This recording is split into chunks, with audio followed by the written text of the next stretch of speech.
Anga ay. Mga loads, tulo ato mo sa pag-check bridge type diode or rectifier.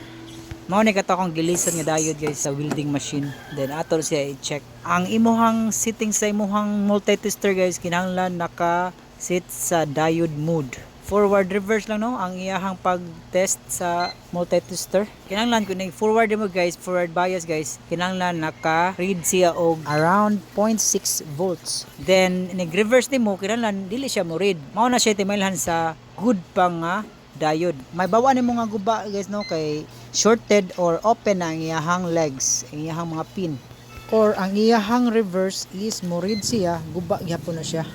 Yang kaning usa mao ni katong damage. Nana na sa pin nga short guys no.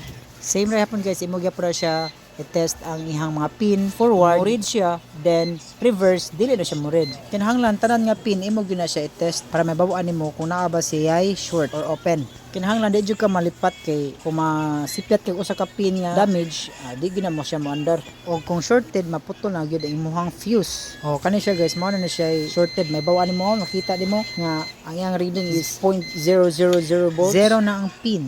Meaning ana is shorted na ang kanang pin. So kani nga diode is busted na ni siya, need na ni siya mag-replace og bag-o. Thanks for watching. Unya maura to, bye-bye.